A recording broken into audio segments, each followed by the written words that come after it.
Welcome to the Unstuck and Happy podcast. We all get stuck, but how long you stay there is up to you. I'm your host, John Polish, founder of the Unstuck Happiness Conference. And this is the show where we interview people who've overcome tremendous adversity and have emerged as leaders.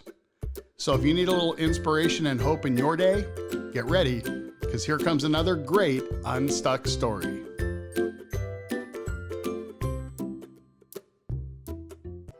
Well, welcome back. I hope you're ready for another great interview today. Today, we're going to be talking about a subject that honestly doesn't get talked about enough, and that is addiction. But more importantly than addiction, we're going to talk about what leads up to addiction and also how to get yourself moving again and coming out of it. It's interesting to me how few people we've had either through the podcast or the Unstuck conferences that have been willing to share about this topic, and I think it's so critically important. So we have with us today my friend Tim Chedester, who's going to share a little bit of his story. Welcome to the show, Tim. Hey, John, thanks for having me. I appreciate it. Awesome. So Tim and I have gotten to know each other a little bit over the last couple of months, being part of a couple of different discussion groups during this quarantined COVID time. And a couple of weeks ago, he shared his story, just kind of organically out of nowhere, shared a bit of his story. And I remember saying to him, you know what, Tim, that's your book. That's a story there. You should write a book about that. And while hasn't written the book in the last 2 weeks, he has agreed to come on the show and share a little bit with us. So Tim, tell us a little bit about where you grew up, what it was like. Sure, John, thanks. I came from Central California. I grew up in the 60s, and we had a pretty close-knit neighborhood, middle class. And I can honestly say that my neighborhood was a lot of fun. I have a lot of amazing memories of my neighborhood. We spent a lot of time together in the summertime. We didn't come home until well beyond the streetlights went on. We lived at a time where kids couldn't get away with too much stuff because everybody's parents knew what was going on, you know. And I didn't realize it until years later that there were times that my mom would be questioning me about something. It's like, wait a second, she seems to know a little bit too much about something that she shouldn't know anything about. And I realized that all the parents, everybody looked out for each other, man. And they would call parents and they'd say, you know, you're in hot water, or, you know, you couldn't get away with too much stuff, you know. So my childhood was pretty fun outside of the home. And it was my escape from my home life, you know. John, I had a younger sister. I had a younger sister and an older sister, and then my brother, which is actually my stepbrother, showed up when I was, I want to say, 3 or 4, 5, somewhere in there. I don't really know. He showed up from another state, from Missouri, I believe, and then at the age of 4, my older sister perished. She drowned in the canal near our home, not more than half a mile away from, it was a big manhunt for a couple of days. And I'm sorry, Tim, how old were you during that time when your sister drowned? I was 4. Oh, you were 4. I thought I was 4. So I don't remember a lot about it. I just know that there was a lot of hubbub going on. I can tell you that since I became an adult, even later in my teen years, I was curious about it. And so I went back and found all the newspaper clippings and learned about what happened. And it was really an odd time. You know, I'm sure it affected me in some way. I just don't really know exactly how necessarily. I could probably tie something into it. The bigger impact on me was my brother, my older brother. When he shows up, you know, he came from my dad from another marriage previously. And my relationship with him was interesting and it really impacted me. And there again, it didn't really give me much pause, or it wasn't something that I really realized the impact of that until I started to get in my teenage years and then well into my 30s. And that was a huge impact, big time. So tell us a little bit about that relationship with him. What happened there? Well, here I am, the younger brother. You know, he was an only child, and he comes into our life. And all of a sudden, he's got a younger brother that looks up to him because he's kind of got this authority role and leadership role. I see the kind of cool stuff he's doing, and I want to be like him. And he's got his friends that are his age because he's 5 years older than me, and he doesn't want to be around me, But also, my dad seemed to take a big interest in something that I started to notice at that age, is that my dad spent a lot of time with him, and I felt like I was being left out. And I can tell you that I didn't really think much of it when I was young, but there again, it's one of those things that as I've gotten older and spent more time with it, I've realized that and some other things had a huge impact on me and what I decided about that, the meaning of it, and what I decided about myself, I think, as a result of that, about maybe being less than, not worthy, not being enough, because he was spending more time with me, or not with me, but with my brother than he was with me. My mom kind of latched on to me a little bit more, but even at that, I just kind of felt like I wasn't getting the love from my dad necessarily that I should have gotten. Right. And, looking back, it's, we can see that as adults, but as a kid, I don't think you really can identify that. And so. Not really. You just know something's wrong. Right. And sorry, as you became like a teenager, now, how did that start to manifest? How did that create problems for you down the road? Well, I didn't feel like there were things that were possible for me to do. My brother, as I watched my brother, he had a lawn mowing business. My dad bought him a lawnmower so he could start a lawn mowing business.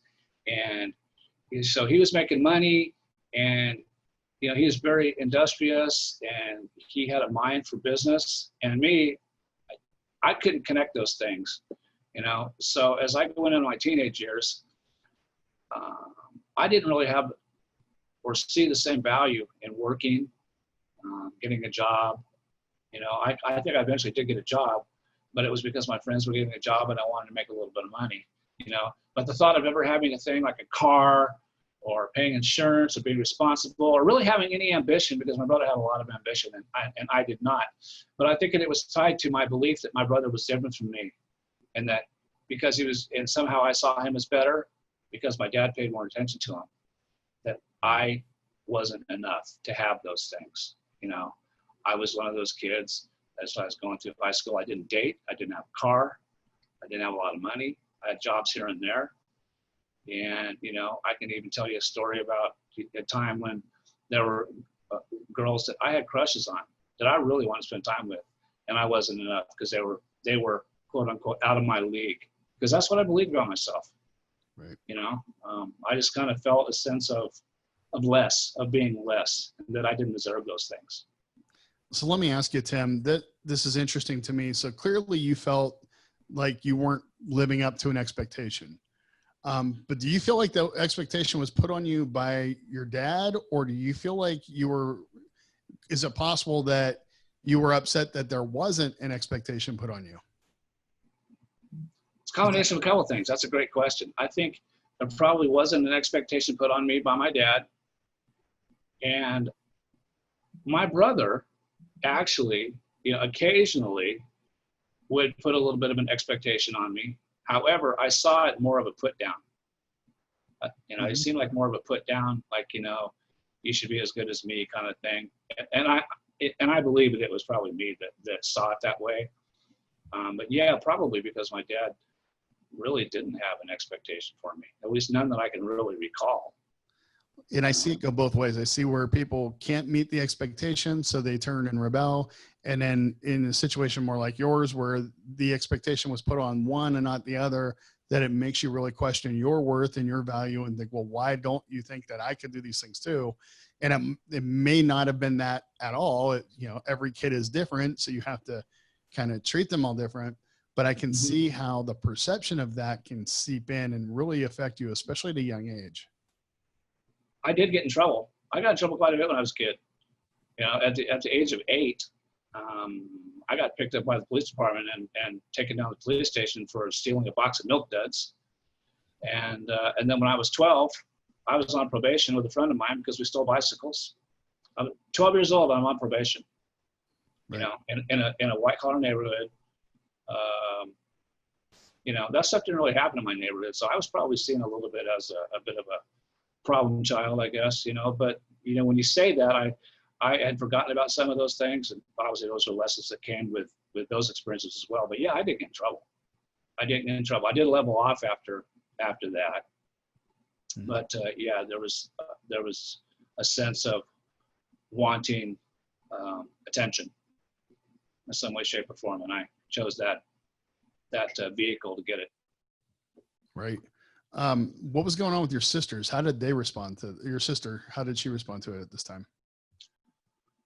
She was younger than you, right? Yeah, she was younger. My sister is 14 months younger than me, and my sister kind of got left behind. My sister was kind of lost because we didn't. There was so much fighting going on in my family that we didn't really have it didn't feel loving, like there was a strong sense of family or a family unit.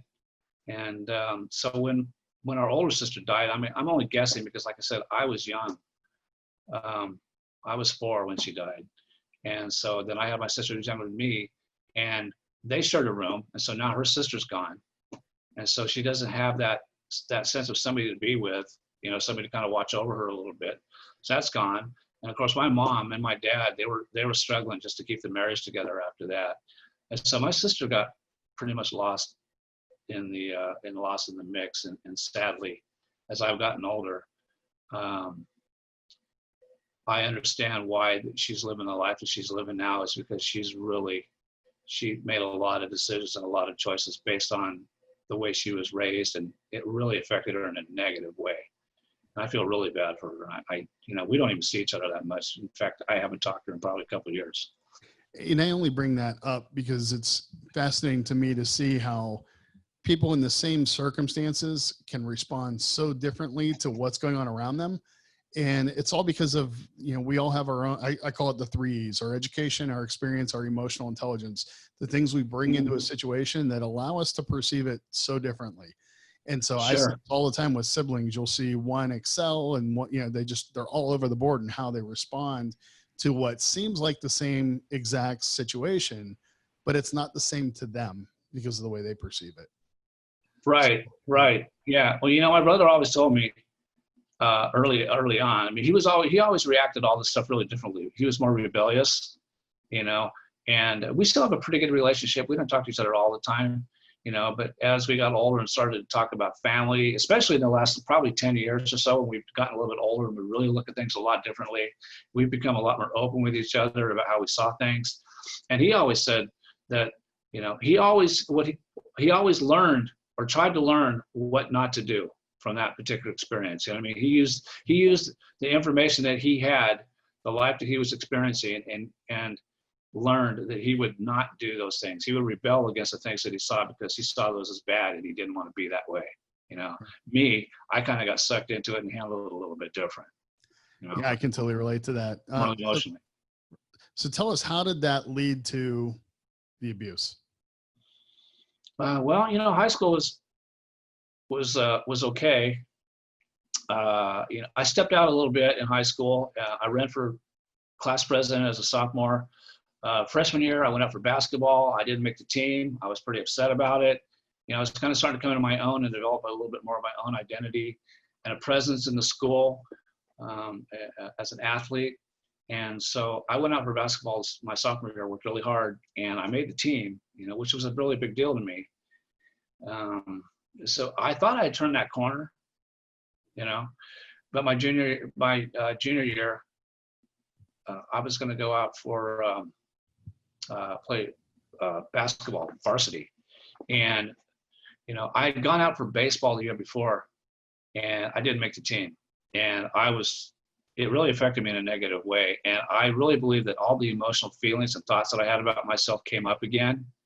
And so when varsity basketball came around, I heard a story from somebody that said that, that he already had the team picked, and so I immediately assumed that I would never make the team. So my being enough and not being enough came up for me, and that was it. But during that time, sophomore year, is when I started smoking dope and kind of looking for thrills, and because I was kind of bored, and I was not really terribly happy. My mom was gone all the time. She worked. She wasn't happy. My sister wasn't happy. I mean, it was just kind of a bad situation. We were on assistance. I was doing the best I could. There again, this was another time where the only thing that I could do to survive was to latch on to my friends. I was social growing up. I could make friends easy. That was my saving grace. Unfortunately, my sister was not that way, and so she suffered because she was not able to make that shift. So doing dope, it wasn't really too bad. But eventually, the kids come around with, hey, man, try these pills. So what are these? I don't know, just try them. They do this. Oh, okay. So then later on, by the time I got out of school, speed, methamphetamine, speed, they had a thing called the diet pills, Dexatrim, beans. You could take those. Yeah, so let's go back to your sophomore year for a minute. Let's talk about that. Okay. Do you think that not making the basketball team as a freshman or in the baseball team kind of added to your questioning your worth and your value? It's really interesting you asked me that, John, because I asked myself that question too. What was different that time that, I moved forward? Instead of walking away from it totally, there was something about it that caused me to want to stay closer to it. So I became a manager of the team, one of the managers. Oh, that's nice. I didn't turn my phone off. That's okay. So anyway, that's annoying. So I, we can edit this out. Just let it go. All right. So, well, let me just wait. Let's let the answering machine finish and then we'll pick back up. All right. Okay, go ahead. All right, cool. Can you, I'm going to turn that ringer off. Okay. Okay, go ahead. Yep. Cool.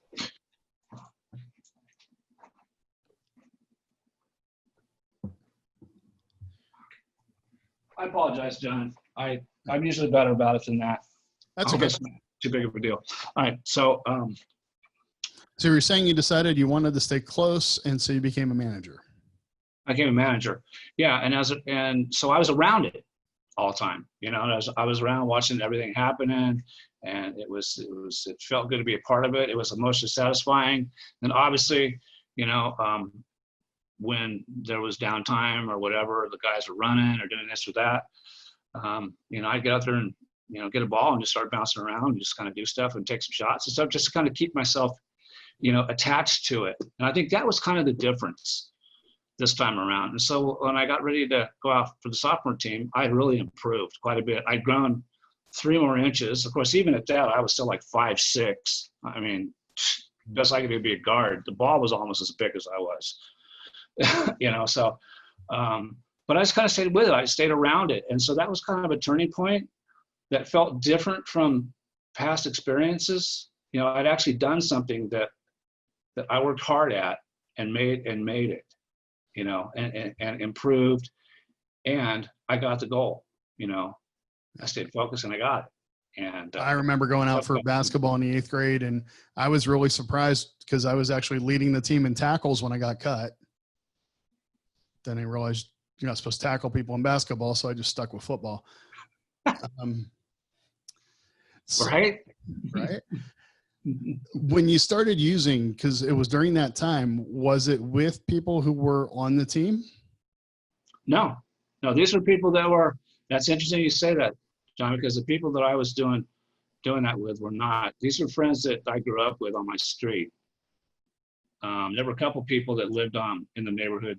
When I say my street, there was a buddy of mine that we were still remain friends over the years that came from my old neighborhood. And so he was back in my life. And so we were, he had an influence on me too, negatively, of course, because he was smoking. But in fact, I want to say that he was the one that turned me on to it, got me started. And, but so I have some new friends now. Buddy of mine that had become a good friend, that's still my friend to this day, was another person that was involved in that. And so it was really more in my new neighborhood, but not necessarily the basketball guys, because most of those guys were athletes, and I kind of kept it away from them, So. Yeah, I can understand that. Was there Can you make a correlation between the feeling unwanted as a child and then feeling like this maybe sense of community with the people now that you were partaking with? Or is there Yeah, a connection there? yeah, probably. You know, it's interesting you say that because, you know, it's been said that if you want to look at your future, look at your friends. You know what I mean? You're the sum total of the 5 closest people that you hang out with. You know what I mean? Obviously, that was another thing I didn't realize until much later in my life. But sure, it was the people that I hung out with were people that aligned with my sense of who I felt that I was, and so it fit in. You know, we were good friends. They liked me. I liked them. We got along. It was a sense of community. I felt a sense of belonging. So yeah, there absolutely was a correlation. I say that because, you know, I thought that my whole life too. I was an athlete. And for me, that become like the 5 people you hang around the most turned me into a very judgmental person. Mm. And I would look at anyone who is doing anything bad, anything wrong, and think, well, they're going to end up in trouble. I don't want to be like them. They'll never amount to anything. Like, and so Hmm. I distanced myself from that. Sure. But I focused on avoiding the negative and not replacing it with the positive. So I spent a lot of my childhood really alone because I was more afraid of getting in trouble and being with the wrong crowd. Oh, interesting. So Interesting. you kind of had that, like with the athletes, you were one way because you knew that that was kind of the right way. But then with the other crowd, it was like, well, they accept me. And, you know, so you enjoyed that for a while. Whereas I just ran from it and basically judged all of them. Right. Yeah. It really, when I look back on it, it felt like I was hanging out with people that that that I aligned with, um, where I felt that way. You know, I mean, it was in alignment with how I felt about myself. Mm. You know, the true self. You know, even though I had this other thing that with the basketball team where I was coming out of my shell, and yet somehow there was an appeal, an attraction to you know to getting loaded and smoking because there was still a big part of me with you know that still didn't feel enough, and so I had to continue to have those kind of activities that aligned with how I still believed about myself, even though I had this win over here. You know, it was still you know it was so ingrained in me. You know, so Yeah, and I don't mean to seem like this is one environment or the other because drugs and alcohol use were really prominent in the athletic community as well, and you sure. just learn to stay away from it. I know I played football in college, and I think I had played with the only team that drank more before the game than after, and it's just how some of them were. um, Yeah. so I mean, it existed in all areas. I stayed Mhm. away from it thinking I was a better person, but really I was just very judgmental and afraid to get myself in trouble for other reasons. But going back to yours, like that, I'm really trying to, obviously, when you start using, you're not thinking that there's something missing in your life and that's what you're doing. But ultimately, when we look back, we can see that. Yeah, you're Um, searching for something. right. And Mhm. so, how did that carry over? Like, obviously, it didn't start off with like hardcore stuff. Like, No, how did that no. end up? You said it kind of took over your life for a while. What was that like? Well, I never really totally got rid of it for a lot of years. You know, high school, you know, I went from, you know, started out with pot and then, I don't know, my buddy, his dad was a doctor. So you could just kind of get an idea where that was going. You know, hey, try these, Darvons or some other stuff, you know what I mean? So, um, you know, and then I tried sniffing pain a few times and, a buddy of mine got a hold of some chloroform from his brother. And so I tried that. That was during high school, you know. And then after I got out of high school and moved out and was living with my dad before he passed away, you know, I had graduated more to the beans, the speed, the methamphetamine, that kind of thing, because it was an upper, and I seemed to enjoy that. And I did that all the way, you know, through my getting married at 22. My wife and I were both doing that, And obviously that didn't, support a strong, a strong environment for either one of us or our daughter, which, and it had a big effect on us as it led up to her mom's and mine divorce, and 4 years after we got married. And unfortunately for me, not fortunately necessarily for my daughter, but fortunately for me, I was able to, hold it together, and because at that time I was a more responsible one, believe it or not. And so she lived with me. I raised her for 4 years, from the time she was 4 to the time she was 8, which was some amazing experiences that we had together, where I had an opportunity to build that bond with her, and but the drugs became a bigger deal as I became, had put more pressure on myself to be a dad, taking care of her, in the, in the 80s, where the breadwinner still takes care of the family for the most part, although it had been changing. I'm raising her. I'm in sheet metal and air conditioning, and so I have a job, and she gets sick and going to school, and I have to figure out how to take care of her and this, that, the other thing. And the drugs weren't helping. And so over time, unfortunately, and this is when I hit bottom, she got to see and witness me spiraling down. And it's something it's hard for me to talk about, because the regret that I have, for those choices that I made. But there again, in retrospect, it had a lot to do with how I felt about myself.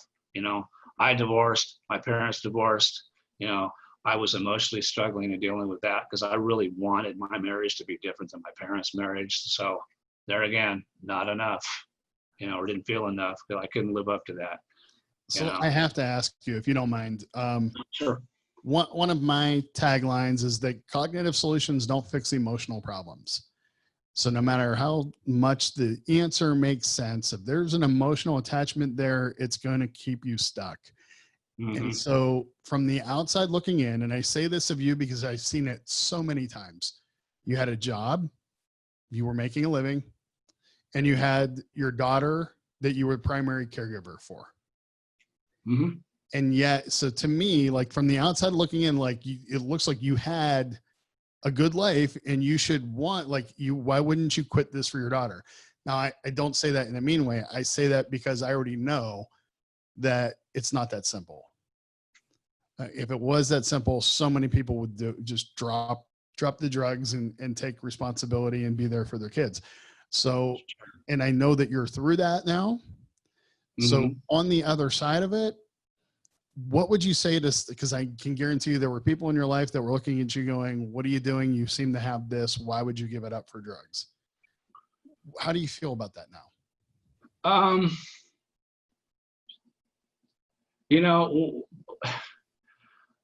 Some of the biggest lessons that I learned had to do with a combination of two things. One, how I felt about myself. And the other was the environment that I allowed myself to live in that supported how I felt about myself. And I look back at it, and I think about what I had to do to save her, to get her away from me, so that I could be okay, so that she could be okay. Because if she'd have stayed with me, no telling what would have happened. She eventually probably would end up with her mom, and I'm, or a foster care, or I don't know, but I look back on it and I think to myself, even though it was the hardest thing that I ever had to do was to look her in the eye and tell her that she was going to live with her mom. I mean, it crushed her, and crushed me too. I thought I'd lost her forever. I thought I really emotionally had lost her. And, but it's what I had to do. It was one of those kind of deals where I had to make that sacrifice because I loved her so much. And even though it hurt, it was probably one of the bravest things that I ever did. So I kind of want to dig in right here for a minute, if it's okay, because I think that this is what's going to help so many people. Okay. When you were in that moment, you said it was about how you felt about yourself. Yeah. Did you, at the time, did you think that about yourself? Did you really think that? No. You didn't even recognize the low self-esteem? I just knew that I was in a spiral, man. I was in the middle of it. Like I said, you know, in fact, I use this analogy along with a lot of others, and what I call it, fishbowl syndrome. You know what I mean? Where we live in a fishbowl, and we don't really realize what we're doing until we get outside of the fishbowl. So I was in the fishbowl. I was in the middle. I was deep underwater. The water was murky and dark, and I had no idea. You know what I mean? It wasn't until later that I looked at the fishbowl that I was living in my apartment. I was even living in Section 8 at the time, John. So, I mean, I still was in that environment where all of my neighbors were getting loaded and not making money and living from scarcity. I mean, there were some people that were really doing really well and really working toward trying to get out. And there are other people that are just systemically, family member after family member that's just living off, just living in a situation where they didn't want to take care of themselves, or they would prefer to do that as opposed to taking care of themselves and just living off the state. Mm-hmm. And I don't say that to sound bad, to make that sound bad or to disparage them. That's just where they were. It's just what they believe, and they were going through their stuff as well. Whatever their deal is, or whatever alignment that they were dealing with as it related to how they felt about themselves. We all did. So around to Section 8, and that was the realization. Is that it was contributing to keeping me down, because I was still in that environment, in that fishbowl. And it wasn't until somebody helped me, says, dude, we got to get you out of here, man. And a guy that I worked with actually let me go move in with him. And that's when everything started to shift. So, it was tough, and I almost committed suicide too. I was going to leave the planet. I tried to commit suicide too during that time. I want to come back to that for sure. A couple years ago, I had the pleasure of being able to sit in the home of a Hollywood director for a day and talk about how they create drama in TV and movies. And so I watched that play out in so many people's lives now, and, including my own. I'm not free of it. Yeah. But what ends up happening is when life doesn't turn out the way we want, we have an expectation. When it's not met, it creates a gap. We fill that gap with a negative emotion.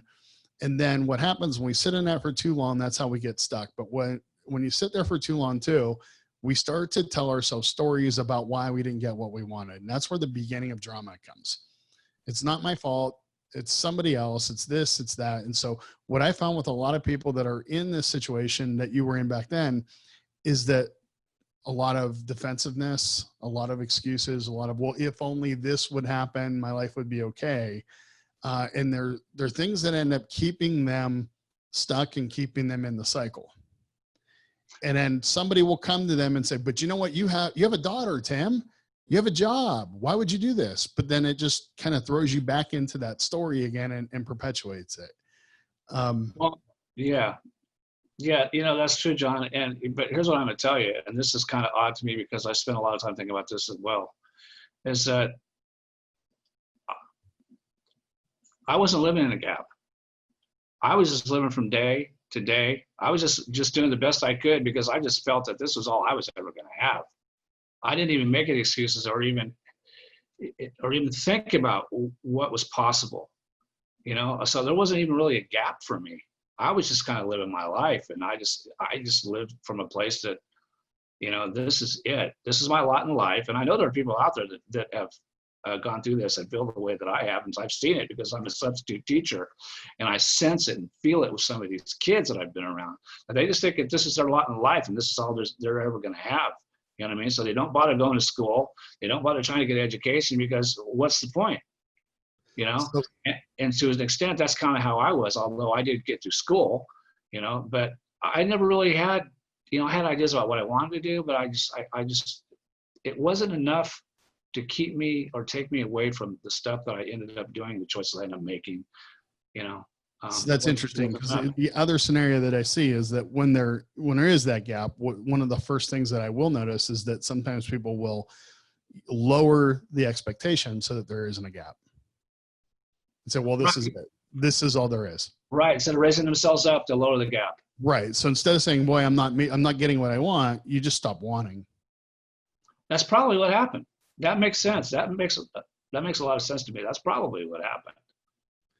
And Probably. so what's the turning point? Like, how do you go from thinking there's almost like no hope, this is kind of how things are going to be, to deciding to get help? Well, it's interesting because the help that I got was not what somebody would consider, typical. I mean, I didn't go through a program. I didn't seek medical help.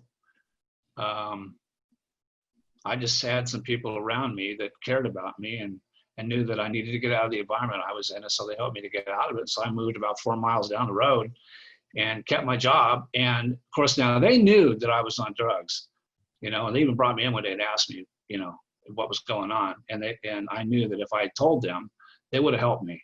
But I couldn't, my pride, and ego wouldn't let me do it.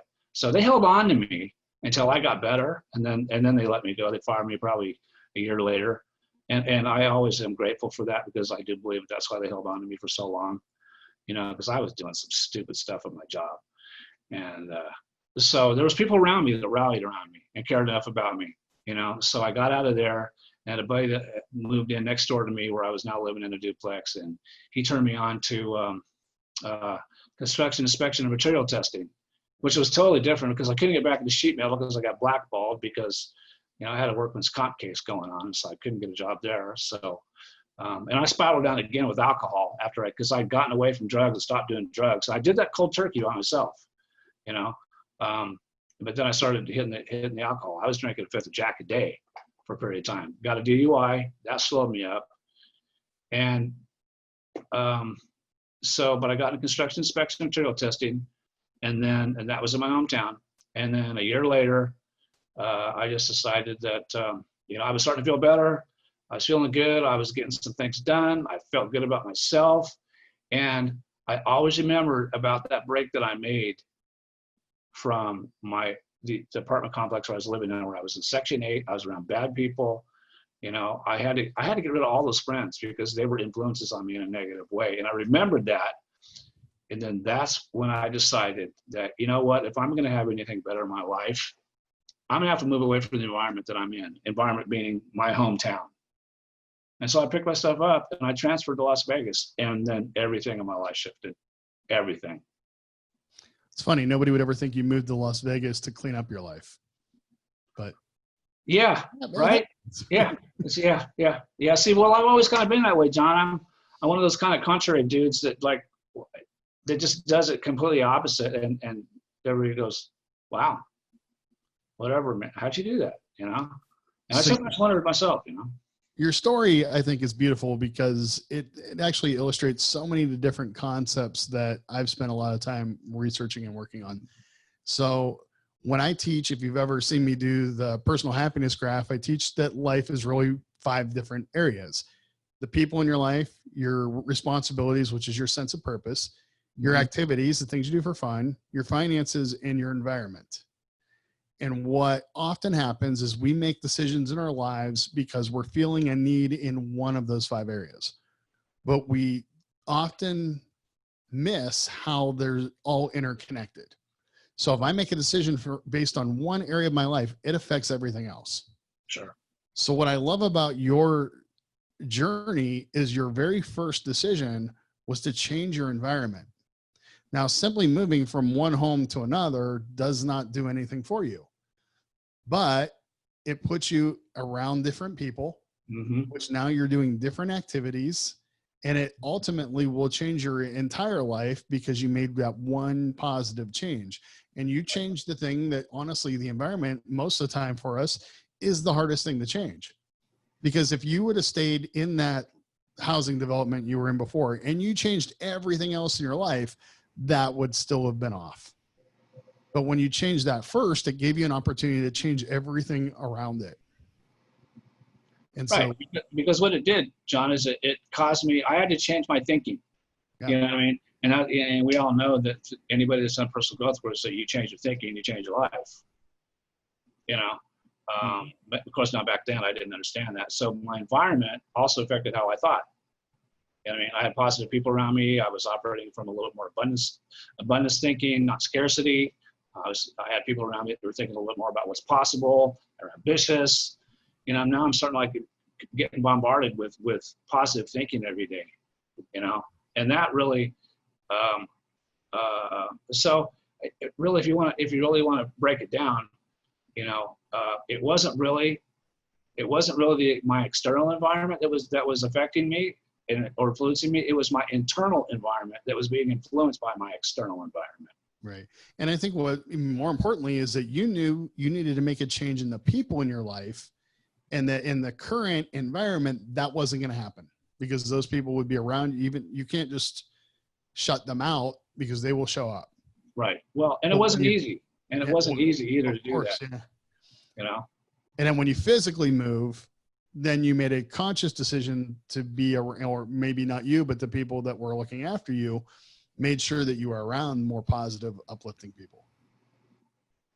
Right. Yeah, exactly. Exactly. So it is possible to change your life. It's just not possible to change it one step at a time. Like if you're only focusing on the one problem, you're going to miss everything that happens around it. So when you made the change to the people, it changed your environment, changed your activities, and suddenly you're living a different life. Exactly. Yeah. Mm-hmm. Yep. So how do we talk to the people who are stuck in it right now, who really don't understand that there's that even a problem, or maybe they've lowered their expectation to the point where it seems they don't care? How do we get them to see that there is another opportunity out there? I think the first thing you have to do, John, is you have to get them to first acknowledge where they are. You know, ask them what they want. You know, attempt to explain to them or impress upon them that there's something more. You know, that you're not necessarily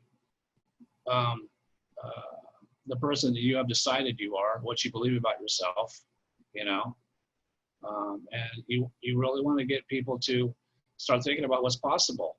You know, I had one student in one of my classes that, you know, he's a minority, he's Latino, and he was a perfect example. You know, here's this kid that he's in my English class, and he's just on his phone. You know, and I kept going up to him. I wasn't really asking him, but I just kept going and said, well, you know, can I get you to try to get a little bit of work done?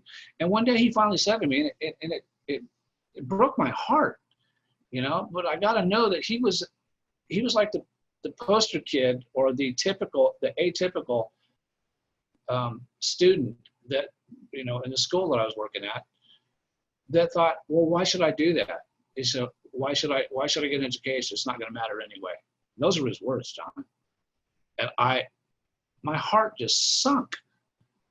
And so I latched onto this kid, and it started, you know, and I'm not doing this to toot my horn, but at the same time, I know that there are so many kids out there and so many people out there that feel like this kid did. This is it. This is all I'm ever going to have, you know, and and to get them from what they believe and what is true, sometimes is a huge, huge gap, you know?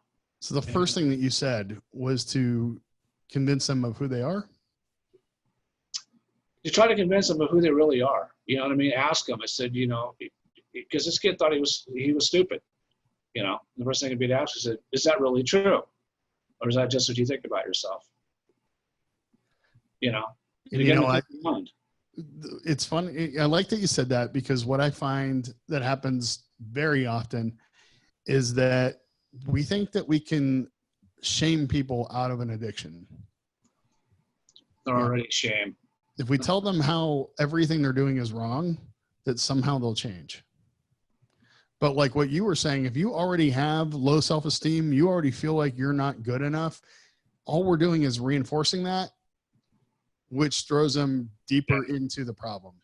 Right. Absolutely. Yeah, they already believe they're wrong. You know, that's why they're doing what they're doing.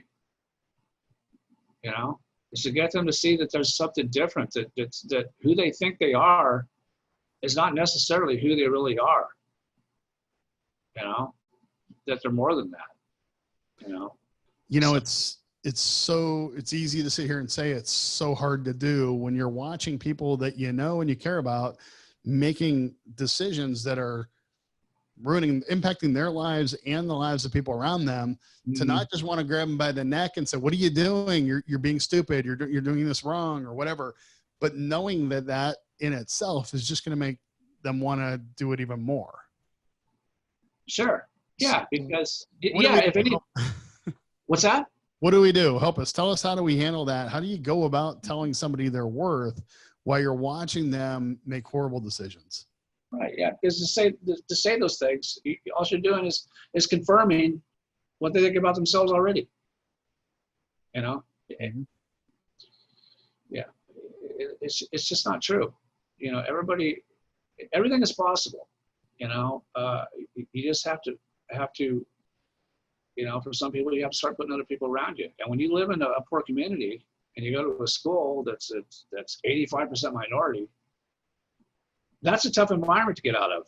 You know, the only thing you can do is try to start shifting kids around and get them with kids that are thinking better, that are thinking differently, that are thinking positive. Because you can't count on the community itself, because, you know, it's like crabs in the crab pot. You know the story about crabs in the crab pot. You know, when a crab tries to get out, you know, they're not pulling anybody else out. They're trying to pull them back in, you know, because misery loves company. You know, they don't want somebody else to succeed. They want somebody to be as miserable as they are, you know, and it takes a few people to want to, you know, lift somebody up and try to get them around those kind of people to help get them out. So how did you start to believe in yourself again?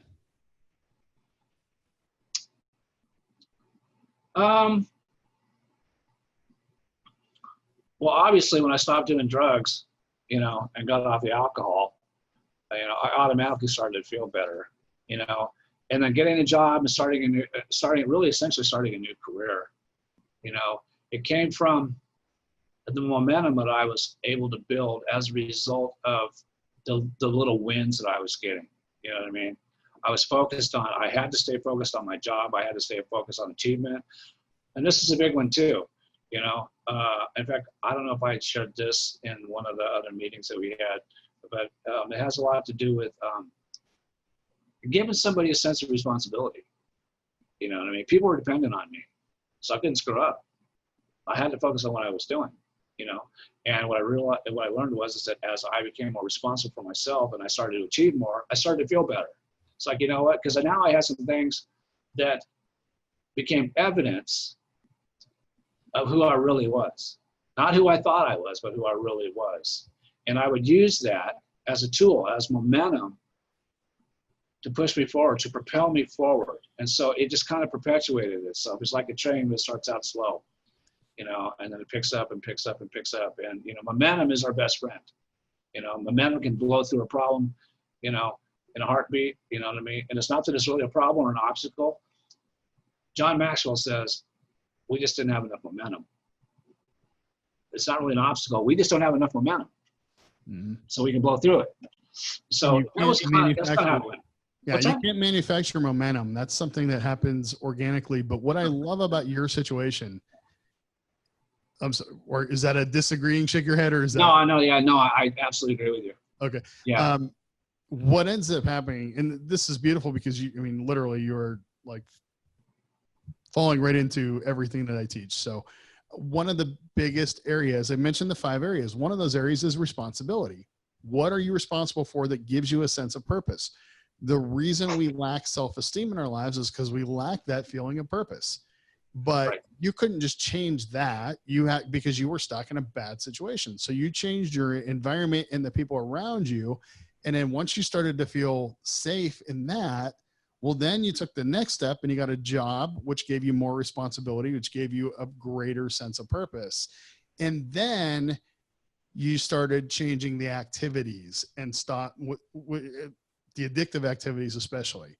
Whereas what I see happens 99% of the time is somebody's using, and what do we try to change about them first is the activity. Stop using. That's great. But if you stop it and you don't give them that sense of purpose and put them in an environment that around the people that they can succeed with, they will simply replace that problem with another one. Exactly. Exactly. And when I moved here, I basically replaced my environment, you know. And a really cool thing happened is I was able to reinvent myself. I was able to reinvent myself, you know.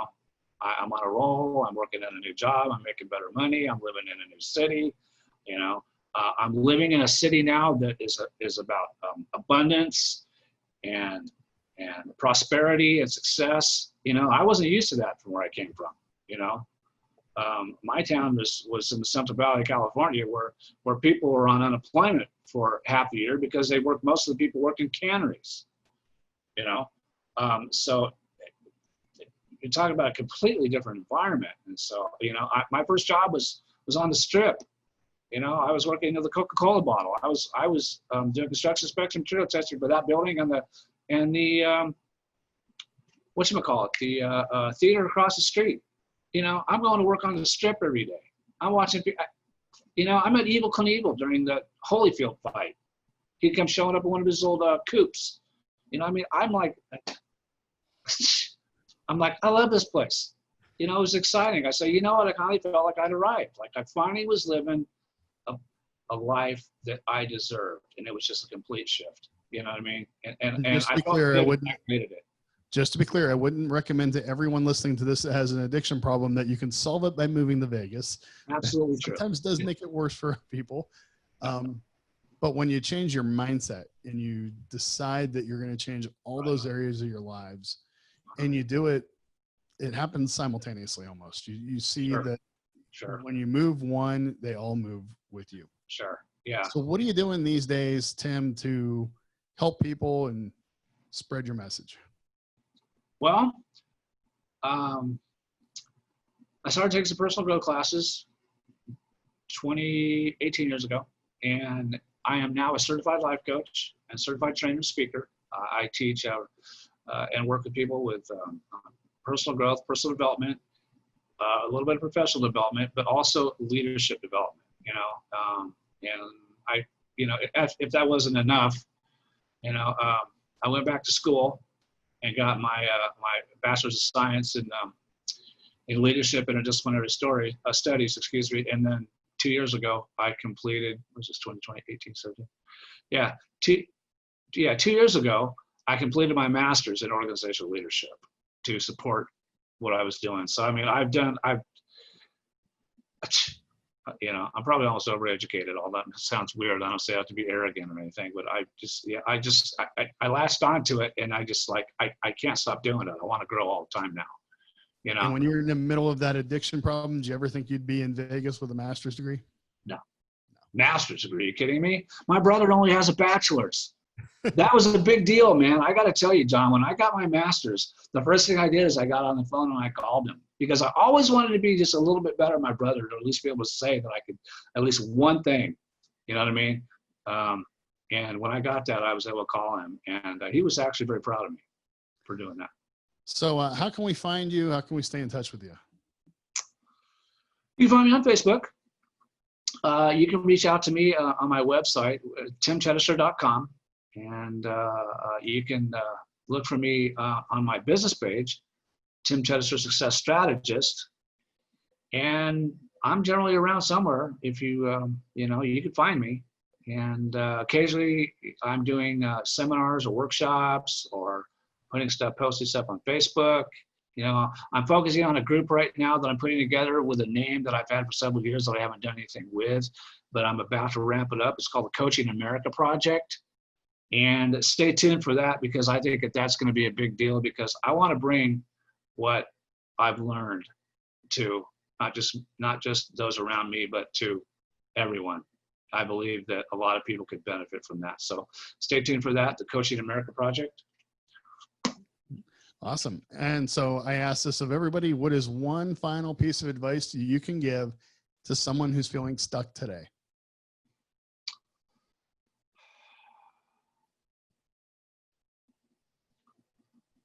Get outside the fishbowl. Try to attempt to step outside the environment that you're in,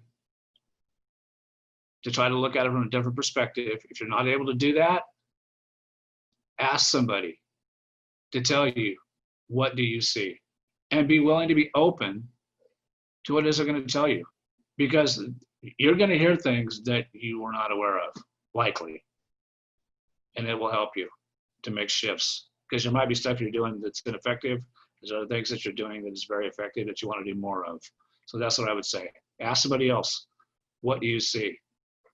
You know? Awesome. That is great advice. Thank you, Tim Chedester, for being with us today, and catch us again next week for another great Unstuck story. Thanks, John. Appreciate it. Coming Unstuck Happiness conferences and moving beyond personal development retreats. Those are amazing. Make sure you join us again next week for another great Unstuck story. And in the meantime, keep living unstuck and happy.